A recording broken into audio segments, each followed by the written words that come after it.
মেঘনা নদীর ঠিক মোহনায় জেগে ওঠা সবুজ একটা দ্বীপ, নাম নিঝুম দ্বীপ। কিন্তু এই শান্ত নামের আড়ালে যে কত কত রহস্য লুকিয়ে আছে, সেই গল্পটাই আজ আমরা জানব। চলুন তাহলে শুরু করা যাক। মানে এটাকে শুধু একটা শান্ত ও সুন্দর দ্বীপ ভাবলে কিন্তু বিরাট ভুল হবে।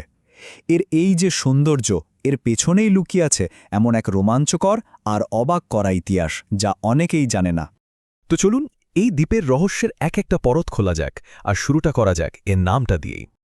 আচ্ছা, একটা মজার ব্যাপার কি জানেন?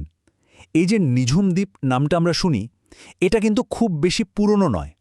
এর আগে কিন্তু দ্বীপটার একটা অন্য নাম ছিল, অন্য একটা পরিচয় ছিল। ঠিক ৭০-এর দশকের দিকে তখন সবাই এটাকে চিনত চর ওসমান নামে। ওসমান নামের এক দুঃসাহসী বাথানিয়ার নামে এই নাম।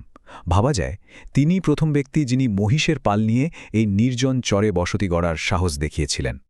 আচ্ছা, নাম তো জানা হলো। এবার আসা যাক দ্বীপের সবচাইতে বিখ্যাত বাসিন্দাদের কথায়। মানে এখানকার ওই যে মায়াবী হরিণের পাল, এদের ঘিরেও কিন্তু একটা অবিশ্বাস্য গল্প আছে। সবচেয়ে অবাক করা ব্যাপারটাই হলো, এই যে হাজার হাজার হরিণ এখন দেখা যায়, এরা কিন্তু মোটেও এই দ্বীপের আদি বাসিন্দা না। এক কথায় এদেরকে বাইরে থেকে এনে এখানে ছাড়া হয়েছিল। আর সংখ্যাটা শুনলে আরও অবাক হতে হবে। আজকের এই যে হাজার হাজার হরিণের বিশাল পাল, এর শুরুটা হয়েছিল মাত্র ৪ জোড়া হরিণ দিয়ে। হ্যাঁ, ঠিকই শুনেছেন, মাত্র ৪ জোড়া। ৭০-এর দশকের মাঝামাঝি সময়ে বন বিভাগ একটা ছোট্ট পরীক্ষা হিসেবেই এদেরকে এখানে ছেড়ে দেয়। আর তার ফল দেখুন আজ। দ্বীপের এই যে শান্ত নিরুপদ্রব পরিবেশ, এটাই যেন ওদের জন্য আশীর্বাদ হয়ে এলো। সেই হাতে গোনা কয়েকটা হরিণ থেকেই আজ ওদের সংখ্যা বেড়ে দাঁড়িয়েছে হাজারে হাজারে। প্রকৃতির এক অসাধারণ লীলা খেলা, তাই না? আর এই ঘটনাটাকেই বলা হয় কৃত্রিম বন্যপ্রাণী বিস্তার।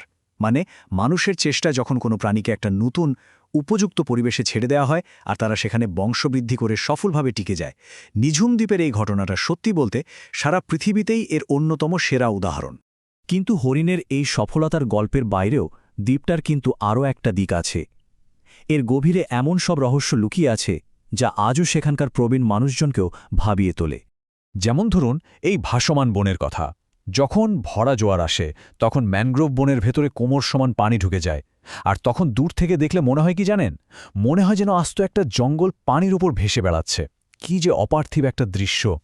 শুধু তাই না, দ্বীপের ভেতরে এখনও এমন গহীন জঙ্গল আছে যেখানে স্থানীয়রাও সহজে ঢোকার সাহস করে না। এক কথায় বলতে গেলে এই এলাকাগুলো এখনও যেন রয়ে গেছে মানচিত্রের বাইরে, একদম অচেনা। আর স্থানীয় জেলেদের মুখে মুখে ফেরে নানা গল্প। তারা বলেন রাতের বেলা ওই গহীন জঙ্গল থেকে নাকি প্রায় অদ্ভুত আলো ছিটকে আসতে দেখা যায়। শোনা যায় নানান রহস্যময় শব্দ। কিন্তু কিসের আলো, কিসের শব্দ, এর কোনো বৈজ্ঞানিক ব্যাখ্যা আজ পর্যন্ত মেলেনি।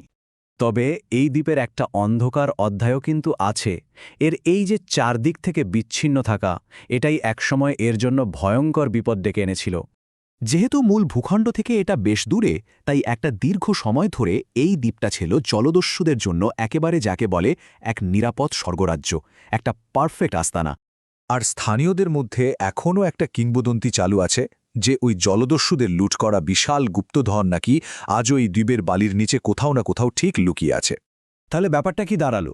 নিঝুম দ্বীপের পরিচয় আসলে একটাই নয়, এর মধ্যে একই সাথে লুকিয়ে আছে অনেকগুলো ভিন্ন ভিন্ন রূপ, অনেকগুলো গল্প। একদিকে এটা যেমন বন্যপ্রাণীর জন্য এক শান্ত নিরাপদ আশ্রয়, তেমনি অন্যদিকে এটা ভুলে যাওয়া ইতিহাস, অমীমাংসিত রহস্য আর জলদস্যুদের কিংবদন্তির এক দারুণ ক্যানভাস।